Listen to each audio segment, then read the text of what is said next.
I've seen Avatar Fire and Ash 5 times at the cinema, but that's only for now. I've already booked my ticket for number 6, and we will be hitting double-digit viewings because Sullies stick together and Sullies never quit. Your goddess has no dominion here.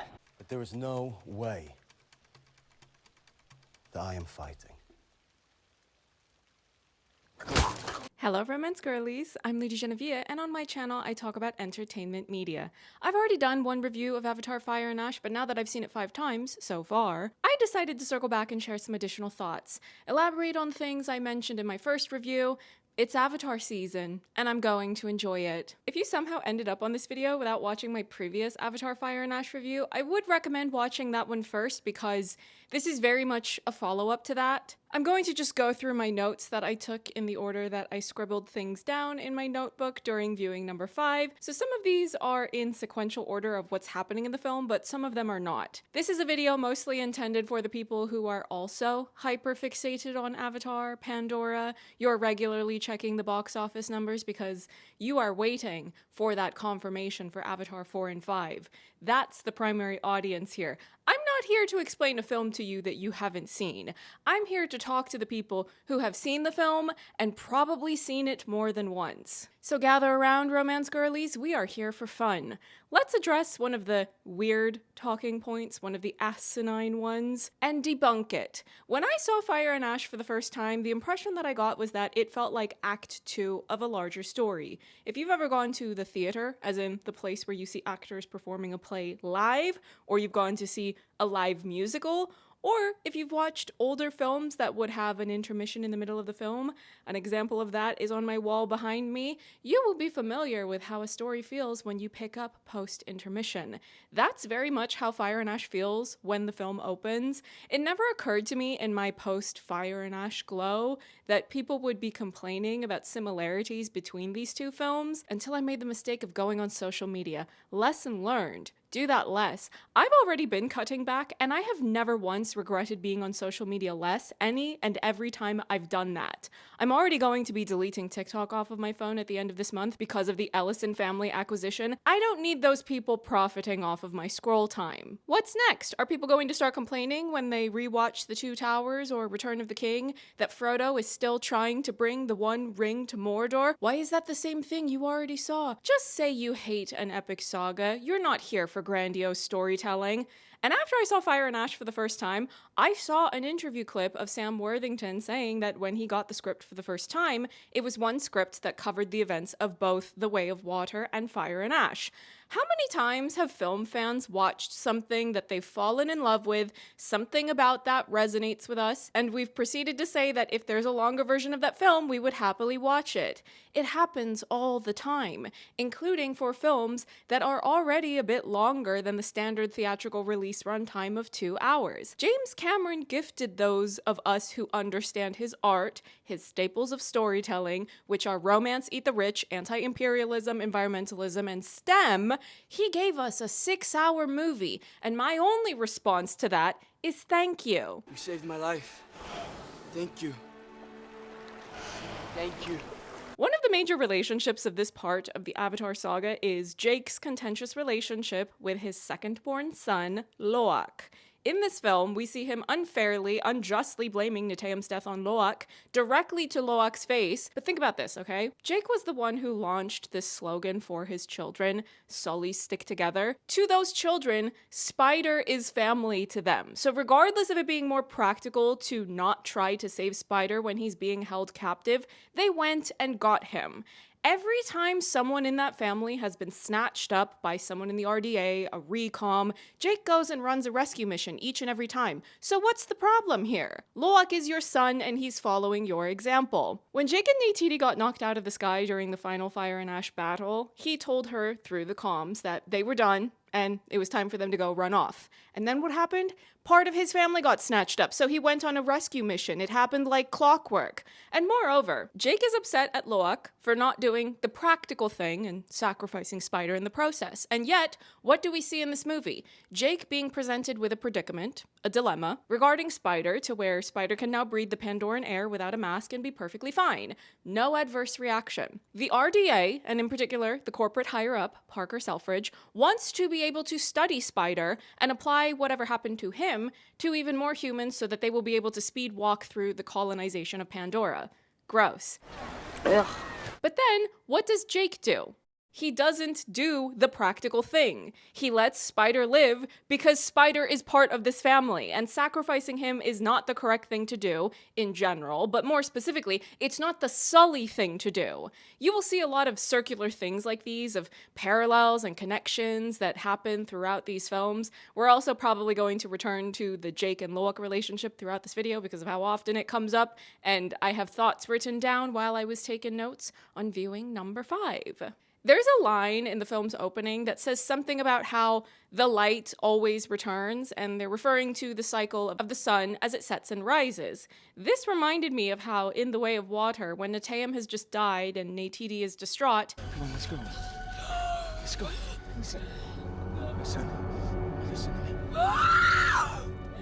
the sun is setting, but Jake has to give her a motivational heart-to-heart so that they can go back to the ship and rescue the girls. And then in Fire and Ash, they show the sun setting when the Mongwan and Quaritch show up and the battle takes a turn for the worse, at least for a while. In both cases, the sun rises again once those particular battles have been fought, and the Sully family is well and good, or as good as they can be under the circumstances.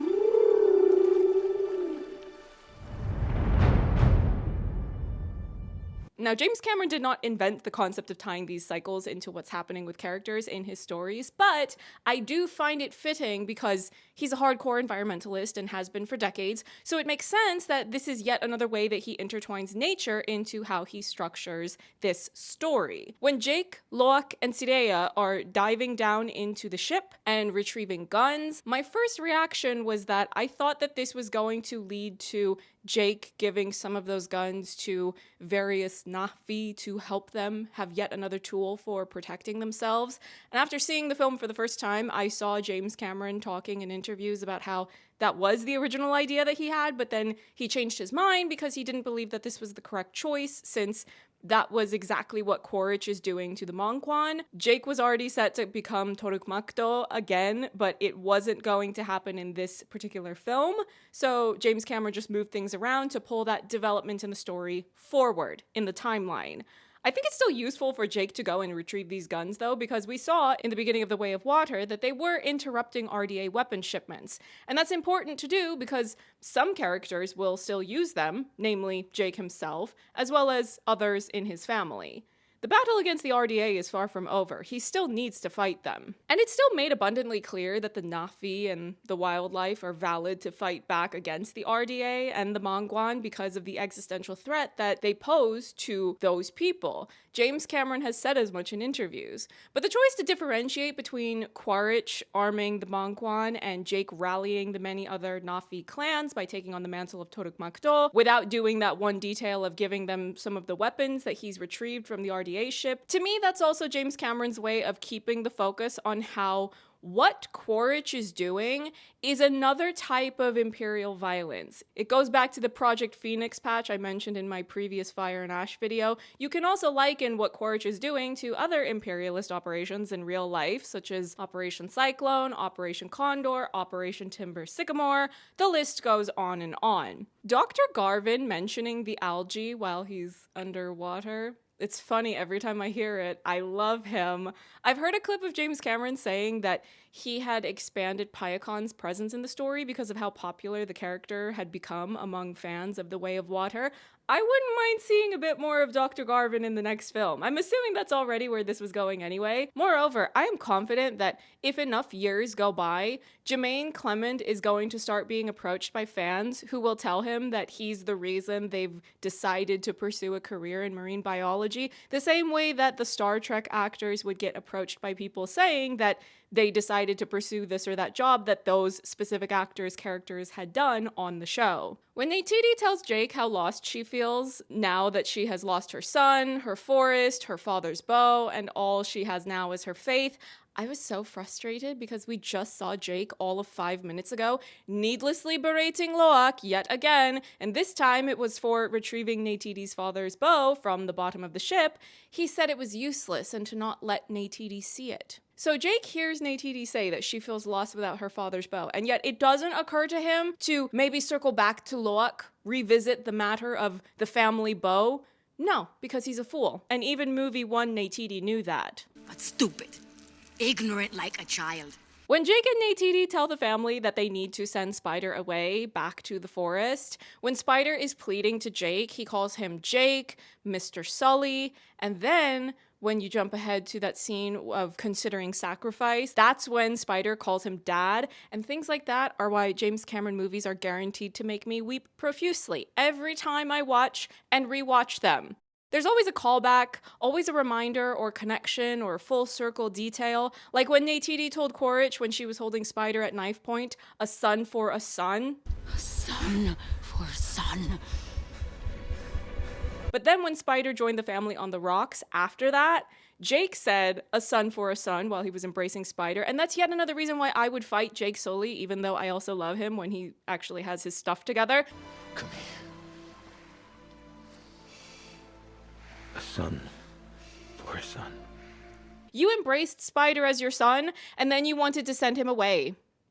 Are you really surprised that your children would react how they did? And speaking of their reactions, Took saying nothing but hissing. She's an icon, and that's a good reminder that hissing, that's an underrated response. We should start using that. If a man is bothering you, he's being loud and wrong, don't argue, just hiss and walk away. It doesn't matter if he's Toruk Makto. You're wrong, and you will be hissed at. They're coming for you.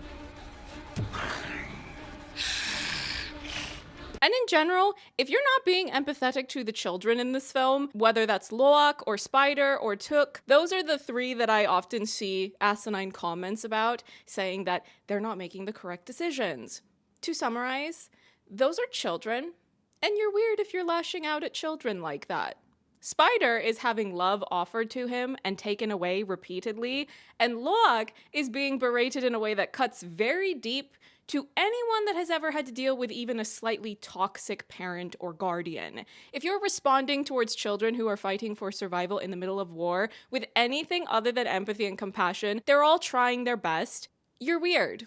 Jake feels reminiscent of a very particular type of behavior among men of a certain age, of a certain generation, where he's able to be more emotionally open and understanding towards women or girls, but when it's time to do emotional labor for boys that look up to him, that he's responsible for, he shuts down. It's weird, but it's also revealing something about his upbringing, his life experiences, and the larger social conditioning that has shaped him into the character that we see. I need to see Avatar 4 because I want to see more of Pelak. He was so calm, cool, and collected, but once those Mongkwan showed up, we got to see that he can fight. He has moves, and I'm intrigued. Tell me more in Avatar 4. As I was watching this attack by the Mongkwan on the Wind Traders, but also our Omaticaya/Metcaina family that are with them, I was thinking about how it definitely appeared to me that the Mongkwan were intentionally shooting at the Ikran that were being flown on. I was observing a disregard for the sanctity of the lives of the living creatures that were also there, that were not just the Na'vi.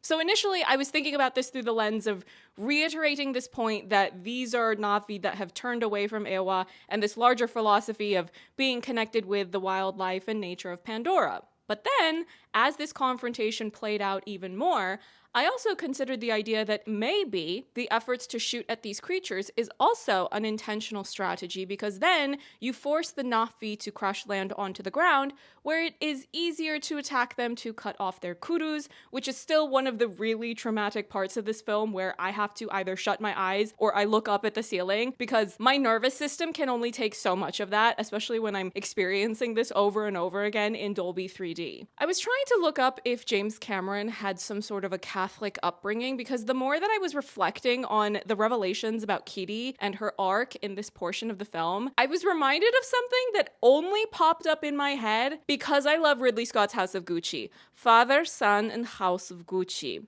Doesn't that feel reminiscent of Ewa, Kitty, and the Warrior Mother? Now, I do not know Catholic lore, so any current or former Catholics who would like to lore drop in the comments, please do, because this is very much a half-baked connection that popped into my mind, largely from the fact that I love House of Gucci.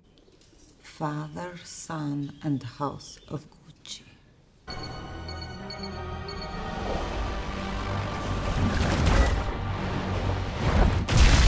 This also further justifies that Spider is worthy of this transformation, because he and Kitty have been falling in love with each other for as long as they've known each other.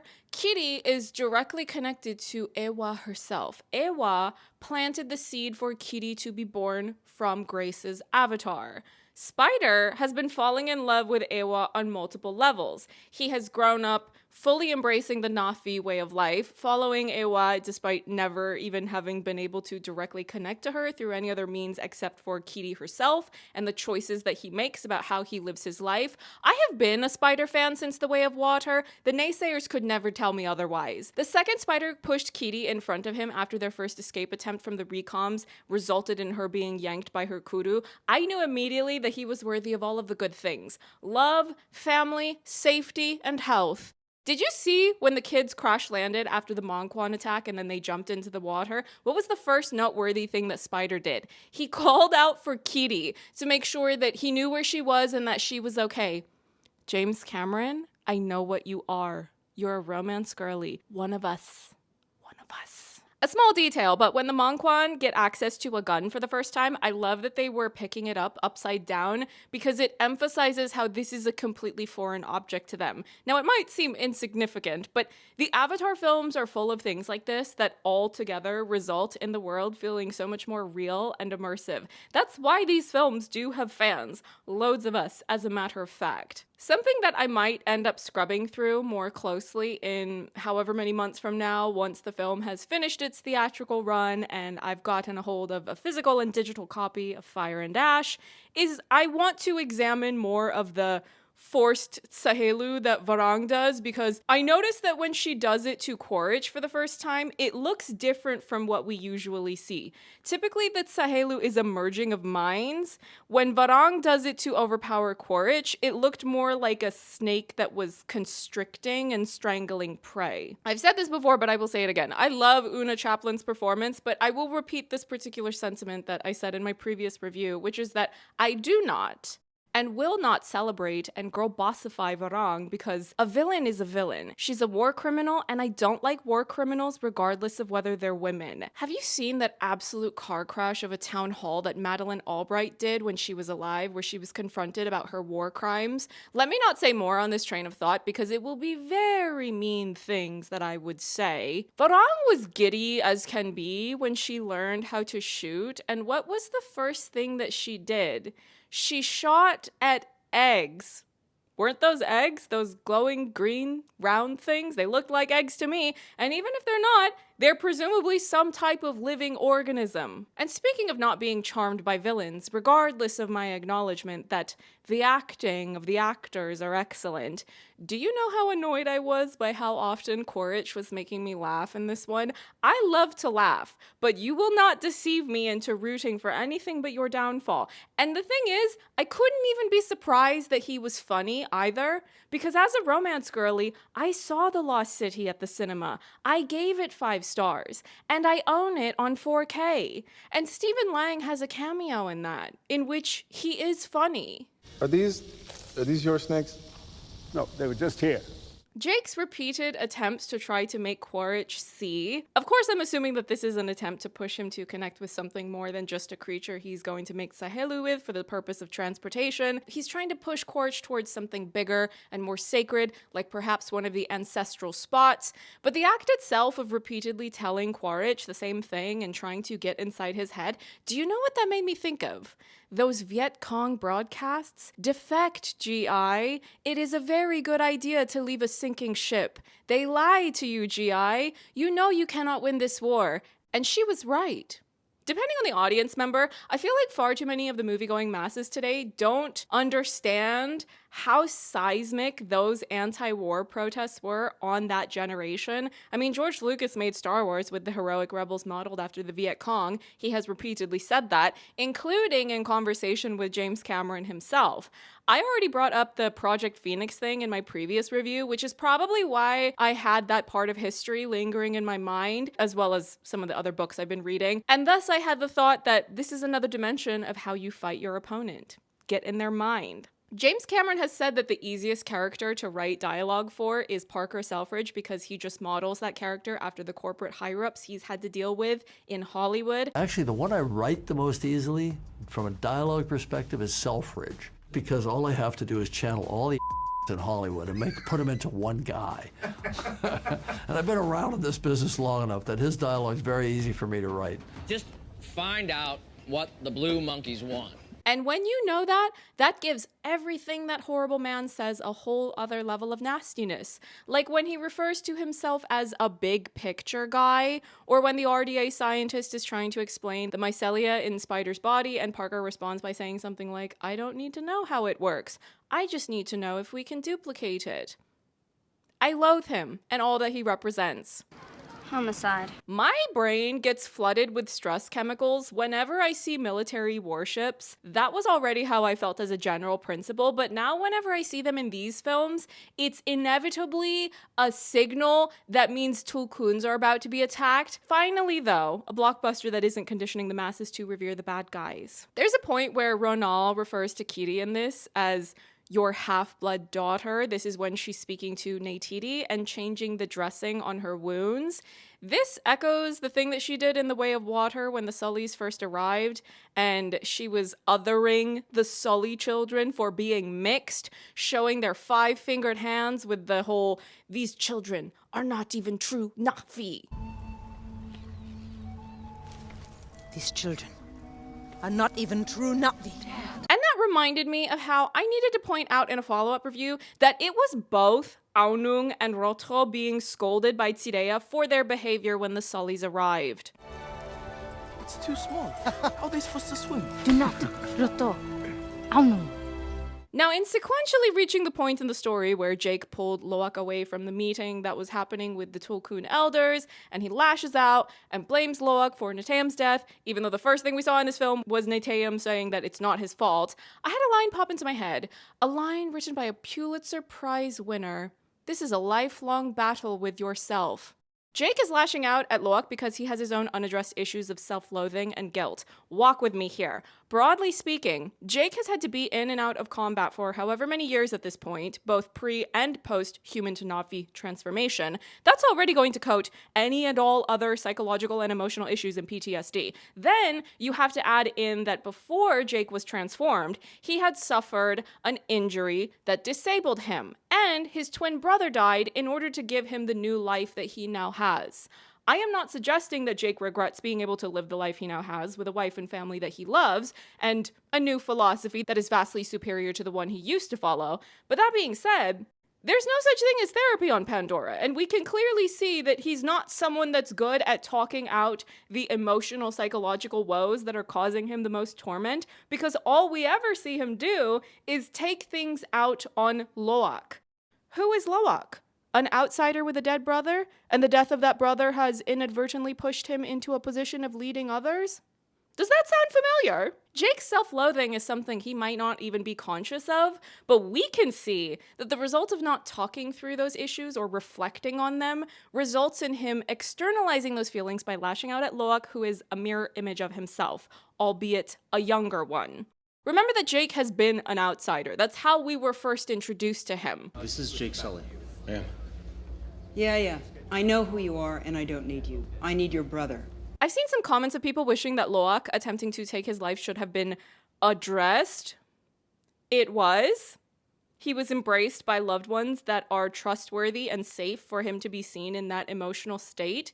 Kiri and Sireya. They showed up, embraced him, they told him to stay, and they gave him something to work on that he could redirect his thoughts, energy, and focus towards. Instead of wallowing in the darkest emotions and thoughts he's suffering through, he can work on repairing Neytiri's father's bow. He doesn't need to tell his parents, or not anytime soon. He's an adolescent, but he's also old enough of an adolescent to be able to keep that within his closest circle of people that he deems to be safe. Jake is clearly not the person that's equipped to handle that information. All he does right now is make the relationship worse.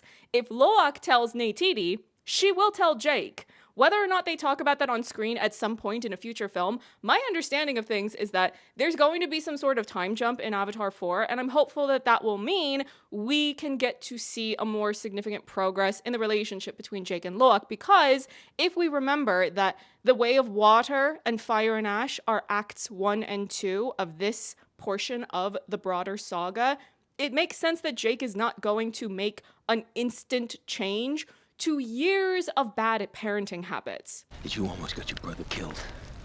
Yes, sir. You're grounded. No flying for a month. Stop talking, Henry. Stop. Stop talking. Post-time jump, I'm hoping and guessing that he won't be as bad in that regard. Moving on to Varang's backstory, I didn't fully explain this in my previous review, but I will do so now. I heard her backstory the first time, about the fire came down from the mountain. Translation, a volcanic eruption. When I said I wanted to hear her explanation again, I wanted to ascertain if there were any small details or clues that were going to eventually lead to a revelation that the RDA did something that caused that eruption, even inadvertently. Because of the fact that James Cameron is a hardcore environmentalist, a climate activist, and we see that he puts a spotlight on specific issues in these films. In the first film, it was deforestation, and in the second film, the two-part installment of this, it's the hunting of whales. I was curious about whether or not he was going to set something up that connects to Varang's traumatic origins that would be a loud declaration of how fracking is bad. Oh, the fracking? No, not that. Oh.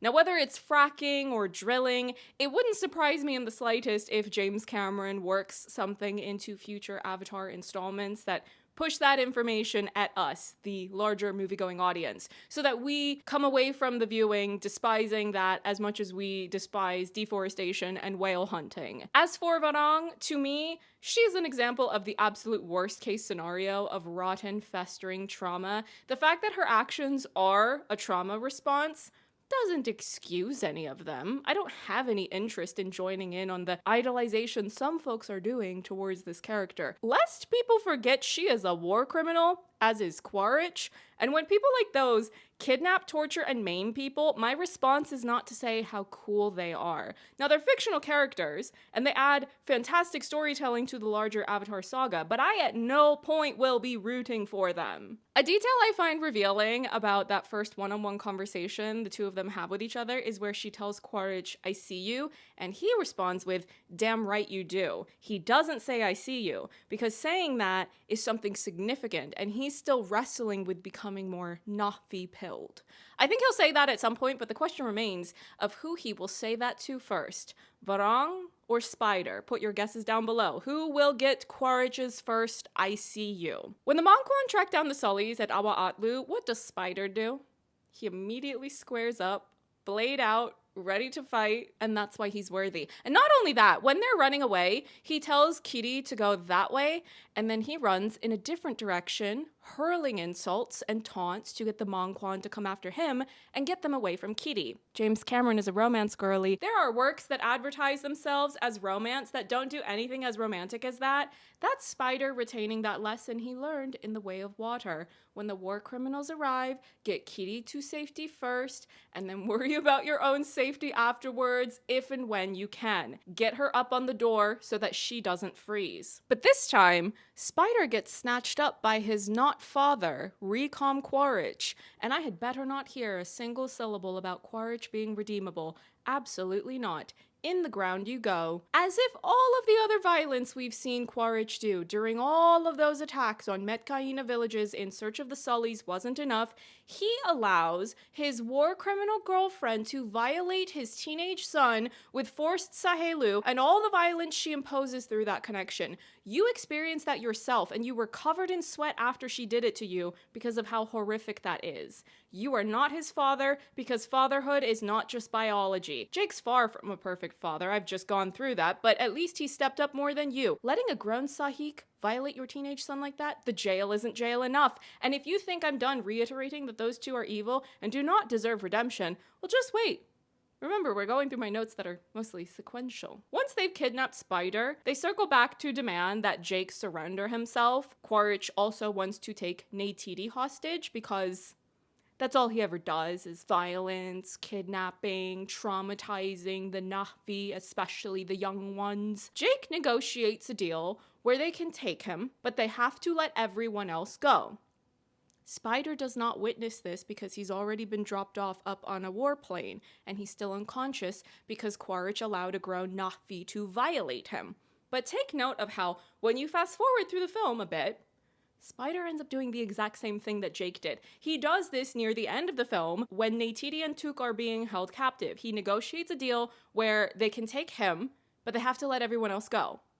Spider has spent his entire life looking up to Jake as a father figure. That's yet another cyclical pattern or callback in the storytelling, and here's another one. When Loak is out alone for long enough to get a Na'vi sunburn, he turns purple. He's by himself on an ilu when he gets attacked, but is saved by friends. In The Way of Water, he was by himself on an ilu when he gets attacked, but is saved by a new friend. And it's very full circle because the first time he was truly alone. Because he didn't have friends. He had family members, but that was mostly it. Those who were supposed to be his friends left him alone to die. And at least you can give them the grace of being impulsive teenagers whose brains have not fully developed. But in the process, Loak makes a friend, and moreover, that friend becomes a brother. PIOUS, who was the one to save him. And this time, he did have friends who followed him and they saved him, and not long after, he gets reunited with PIOUS. They meet Tanok, and we weep profusely as a result. It's full circle of how far Loak has come. He's not alone anymore. He has a group of friends. Over on the RDA base, remember that horrible line that Parker says when a scientist is attempting to explain how the mycelia works? Stop. I don't need to know how it works. I just need to know if we can duplicate it. Remember what James Cameron said about how Parker's lines are just things taken from his own experiences of dealing with corporate higher-ups in Hollywood? The attitude and mentality of that one sentence, or two sentences, reveals a lot of how and why art is under constant attack the way that we observe. That's the exact mentality behind these insufferable tech bros constantly trying to push AI into the arts. We don't want that. We don't want you.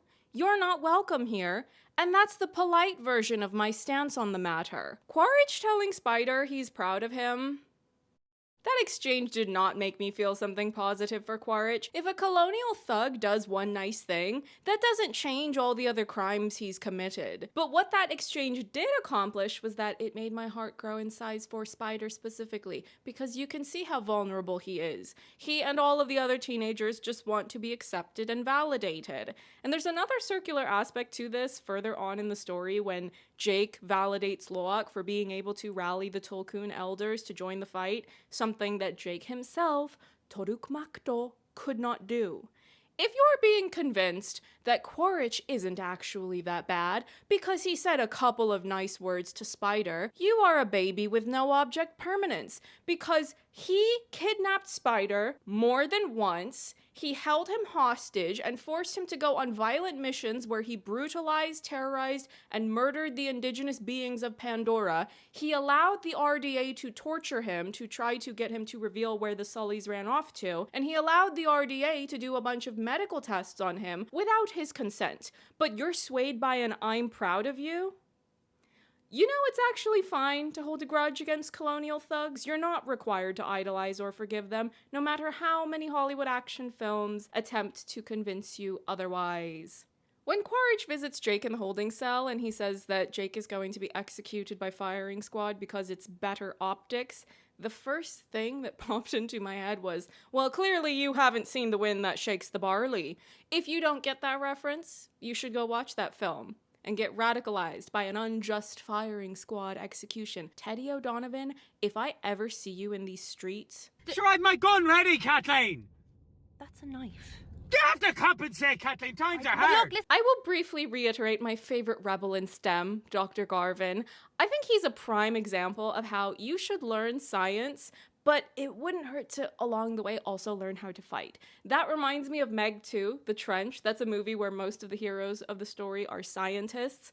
Listen, if you need something to fill the gap that scratches a similar itch but isn't as good as the Avatar films, because most things are not as good as the Avatar films, you want to see action in or around the ocean where environmentalism is good and exploiting the environment for profit is evil, Meg 2, The Trench. When Neytiri is being chased by Varong all over the RDA base, and there's this really small slot that Neytiri is able to fly through because she leans really far back on her ikran, and then Varong is not able to make it through, I interpreted that as being not just the idea of Neytiri being more skilled in this type of combat, or just lucky and she was able to make it through. If I take everything into account, thematically, of what James Cameron likes to emphasize in these films, I think he's also saying something about how Neytiri has a different relationship with her ikran because she follows the way of Ewa. And I don't bring this up just as a religious thing where you have to follow the will of a deity or else. I think it's symbolic of a larger ideological way of living, where you treat nature and wildlife as something sacred. You can see how close the Na'vi are, who are not Mugwan, with the wildlife. The agony they experience if a living creature is needlessly killed, the way that the films make us feel despair if any of the Ikran are injured or killed. Didn't Loak lose his Ikran in that first confrontation with the Mugwan in this film? I mean, the camera lingered on that Ikran for a while. He had been shot with arrows, he was clinging on to one of the Wind Trader's ships, and then he fell. I don't think we ever saw him again. And Kitty was grieving when her Ikran was harmed and they all crash-landed in the forest. Back to Dr. Garvin, he gets the film's one and only F-bomb. Is my protest noted now, F'ers? He's an iconic diva. I love him for that. Spider flipping the bird at the RDA cameras, that's very reminiscent of Loak doing the same thing in the way of water. Energy. Show me your fingers. Neytiri telling Spider, I see you after all this time, it gets me emotional every time I see it. After all this time, her accepting him, it was worth the wait. When the teenagers and their Tulkuns arrive at the meeting of the Tulkun elders and they reveal Tanok and how badly she's been injured and disfigured, the more that I reflected on the impact of that moment and how it's the thing that radicalized all of them, it shakes them to their core, it reminds me of the ripple effects of how so many people are badly injured, disfigured, and suffer other long-lasting impacts to their health because of the Empire's war crimes. The pictures I saw growing up at the museum in Hiroshima of injured civilians. Also, James Cameron is meant to be doing a film about that. I approve. I want to see it. And in the context of Avatar, which already has the Project Phoenix reference, I think about the people in Vietnam who have been poisoned by napalm and Agent Orange, but last year I was also reading about NATO and its allies dropping depleted uranium on civilians, and whenever you really immerse yourself in the information about these things, there's no going back to the person you were before that, and that's why this scene resonates with me so much, where as soon as they see what the Sky People have done to Tanok, it's not an option to just sit back and carry on the way that you were before. I read books about history because when I see what has happened again and again, I don't care if some YouTube viewers think I'm too political in my analysis or interpretation of works of fiction that are very clearly unapologetically political. If I'm watching and reviewing a low-stakes rom-com, I'm not going to constantly be bringing up political topics in my review of that film because it's not as often relevant to what's happening in that story. Most of the dramatic conflict in a story like that is, well, you should probably just speak to each other a bit more clearly about your very obvious, unsubtle romantic feelings. Tanok saying, I am the last, the blind witness to our end, that's one of the standout lines of the entire lineup of 2025 cinema. That's now stamped into my psyche. On the RDA base, when they're having a meeting and Quaritch shows up in full paint, I think a lot of us are distracted by the comedy of that moment and all of the RDA reaction to that, but an underrated detail of this part of the film is that Parker Selfridge arrives at the same time and he's aggressively sniffing and touching his nose. Again, I will remind you that that character is modeled after the corporate bigwigs James Cameron has had to deal with by working in the film industry. James Cameron is unapologetic and unsubtle with these call-outs that I have to laugh.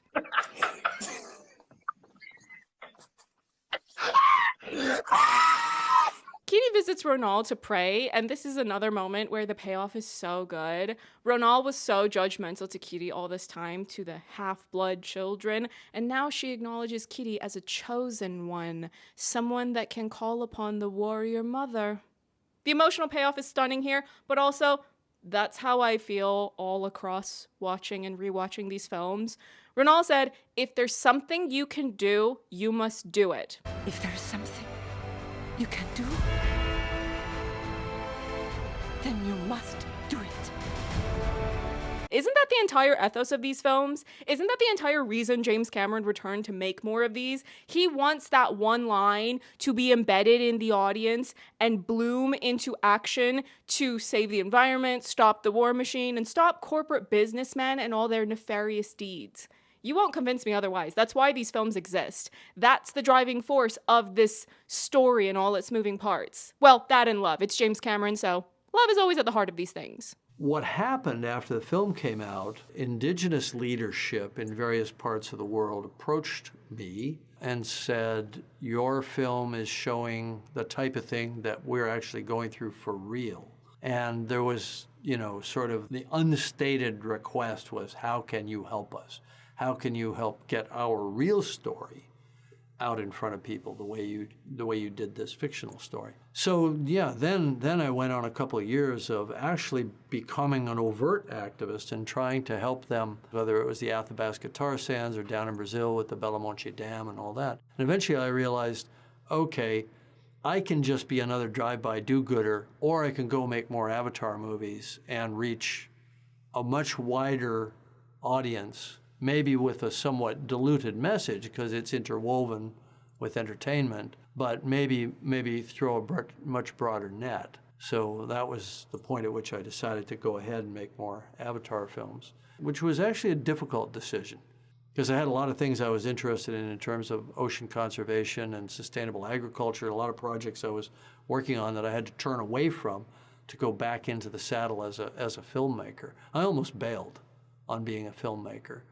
And the thing that kept me in the game was the possibility of the Avatar universe reaching a lot of people with a persistent kind of emotional message and reaction on the part of the audience to maybe fight for and protect that which we're losing. General Ardmore telling the warships to avoid the magnetic field by saying, that thing will rip your face off. Every time I rewatch that, my first thought and response to that is, no, girl, it'll rip your face off. Watching that warship go up in flames, ooh, it's such a satisfying outcome, no matter how many times I see it. It's my favorite movie of all time. Yeah, me too. Fast forward through the sun setting as the Monquan arrive. Quaritch is holding Took hostage and forces her to watch while Varang tortures Neytiri and taunts Jake with the sounds of her agony through the comms. You will never make me root for those two. They need to go at the end of Avatar 5 because I want all 5 movies. For as much as people make jokes about how the main characters weren't thinking enough about Took or how many times Took gets snatched up and kidnapped, for those same people to then go and gleefully talk about how much they revere these two characters, are you joking? Do you know what I'm looking at in that scene?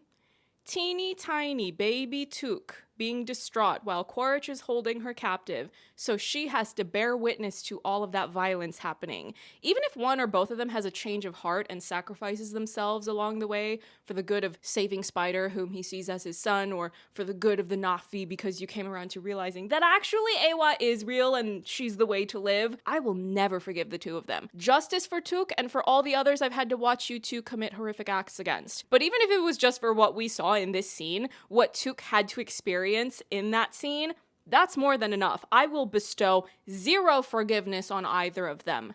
ever. Given the way that I've observed viewers of any number of stories be upset when the people making the thing forget or disregard details of continuity, I want to point out how when Neytiri is taken captive because they're already holding Tuk hostage, they also steal Neytiri's bow. But you can see her getting off of the warship with the girls further on, having retrieved her bow. It's in her hand so that she can use it to threaten Quaritch again once she and the rest of the kids land on the rocks, right after he's been in a brawl with Jake that got interrupted by them both caring first and foremost on Spider and his well-being, though Quaritch has a very horrible way of showing that. Kidnapping, allowing criminals to violate your so-called son again and again, oh, you will never make me forgive him. But thankfully, Spider learns quickly, so even though he did make the wrong choice in the way of water to save him, this time, pew! Arrow into the arm, and he only called Quaritch Dad to taunt him. There was no love in his voice the way that there was when he called Jake Dad in the forest. And then the sun rises once again after the battle has been fought. Really, the only other thing I took note of was the end credits, the way that they're edited with the slow motion footage of the characters while a ballad is playing. Why do the Fire and Ash credits look like an Asian drama? Did no one else think that? I haven't even watched all that many of them because I mostly focus on the film medium. I say that often because it's true, but still I found it amusing. To summarize, Fire and Ash is still 5 stars. The more that I rewatch, the more that I appreciate numerous details of how things have been constructed, developed, and brought to life. Bring on Avatar 4 and 5, and you can follow me on Letterboxd to see how many rewatches of this I end up doing at the cinema. There are other things that I might like to watch at the cinema this month, but for the most part, my movie pass is going to be used on rewatching this. I see you. Damn right you do. I see you, Miran! I see you! With your fucking Miran mustache!